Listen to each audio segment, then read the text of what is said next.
محدثین کا جب نام آئے گا، فرض کریں امام بخاری کا نام آ گیا، کیا کسی کو ہے امام بخاری کے بغیر حدیث تو مکمل ہی نہیں ہوگی.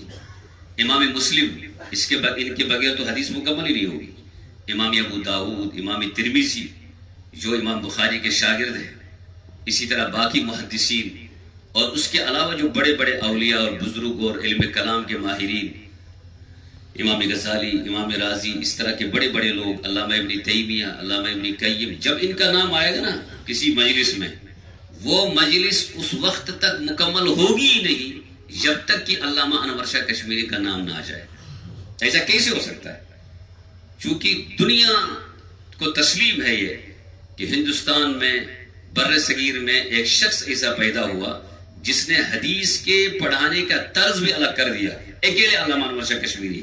حدیث کو پڑھنا ایک الگ چیز ہے، حدیث کے پڑھانے کا انداز یہ علامہ کشمیری سے ہی ملا ہے. بر صغیر میں علامہ کشمیری نے بتا دیا پڑھانا کس طرح ہے، اس کی کیا کہتے ہیں، اس کی سند پر بحث کیسے کرنی ہے، روات کیا ہوتے ہیں، اور تمام چیزوں پر بڑے بڑے علماء پر کلام کرتے تھے.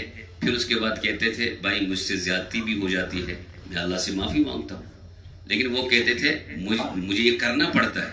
یعنی وہ کہتے تھے کہ فلاں محدث اپنے اعتبار سے کس چیز میں کمزور ہے، فلاں محدث کو میں ترجیح دیتا ہوں، فلاں محدث کی بات کو میں ترجیح دیتا ہوں. اللہ تعالیٰ نے چونکہ نوازا تھا، اور اس کو سمجھنے کے لیے ڈاکٹر اقبال رحمۃ اللہ علیہ کی بات کو سمجھنا ہے. وہ خود کہتے ہیں کہ علامہ کشمیری رحمۃ اللہ علیہ کیا، میں نے 500 سال کی تاریخ کو پڑھا.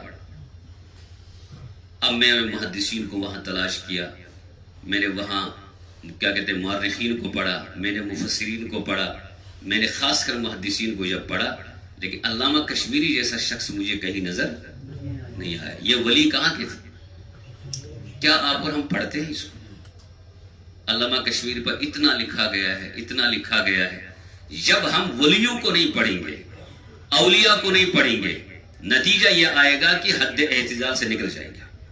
پھر ہم ولیوں کے بارے میں اعتدال پہ نہیں رہیں گے، پھر ولیوں کے نام پر گالیاں ملیں گی، ان کا نام لیا جائے گا گالیوں کے ساتھ، ان کو غلط الفاظ سے پکارا جائے گا. وجہ یہ ہوگی کہ ان کے بارے میں ہمیں معلوم یہی ہوا نا.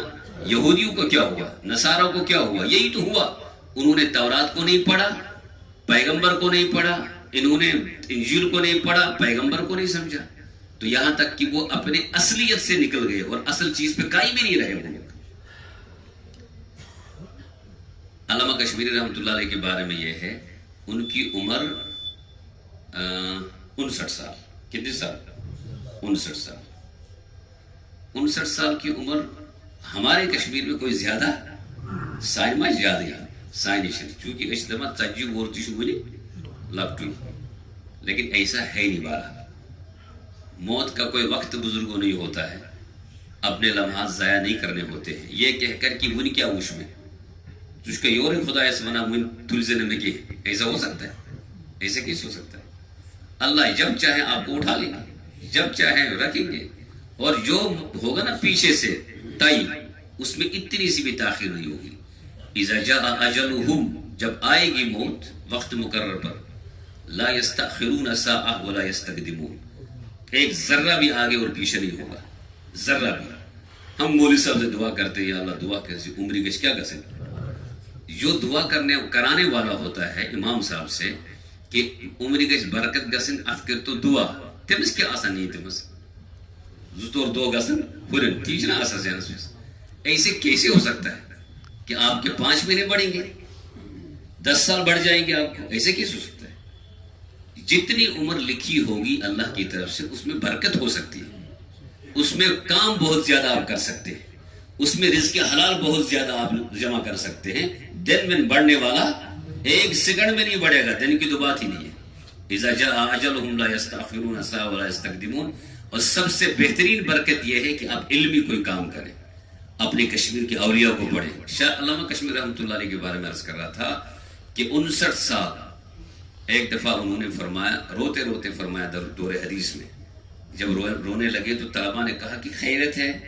کہنے لگے کیا بتاؤں، خیرت ہی ہے، البتہ ایسا محسوس ہوتا ہے کہ شاید کوئی کوتاہی ہو گئی زندگی میں، پہلی مرتبہ 2-4 دن ایسے ہو گئے کہ میں نے حضور کی زیارت نہیں کی.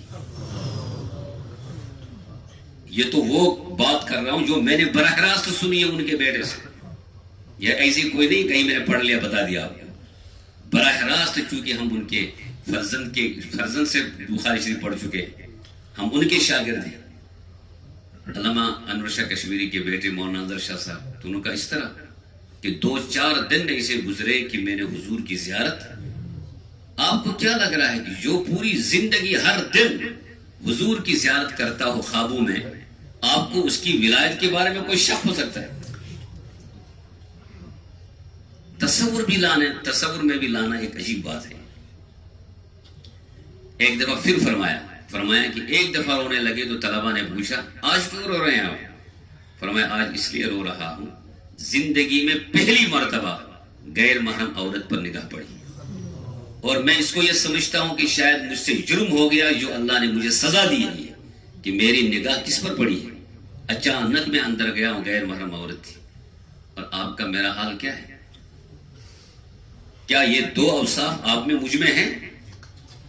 ہم دن رات کہتے ہوئے کوئی ایسا وظیفہ دو ہمیں زیارت ہو جائے، کچھ اس طرح کچھ کہو دعا تو ہمیں زیارت ہو جائے. ہیں آج بھی ایسے لوگ بھی ماشاءاللہ. لیکن تعجب ہے، ہم ان لوگوں کو نہیں سمجھیں گے جو واقعی اللہ کے ولی تھے، جو واقعی اہل اللہ تھے، جو واقعی اہل علم تھے. علامہ کشمیری سے کسی نے کہا کہ آپ تو علم حدیث کے حافظ تو ہیں ہی، فارسی اور عربی کا ہی دورہ تھا اس وقت، اردو اور باقی چیزوں کو تو مانتے بھی نہیں تھے زیادہ. بعد میں تسلیم کرنے لگے، کہنے لگے کہ حدیث تو یاد ہی ہے آپ کو، کچھ اشعار وغیرہ یاد ہیں، ذہانت کی بات کر رہا ہوں. کہنے لگے اشعار کا مجھے ذوق ہی نہیں ہے. ہوتا نا کسی کا ذوق اشعار پڑھنے کا.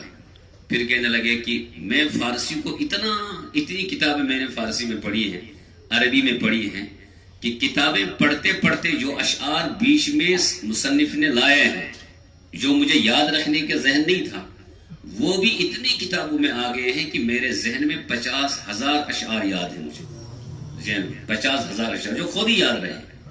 اتنا بڑا ذہین آدمی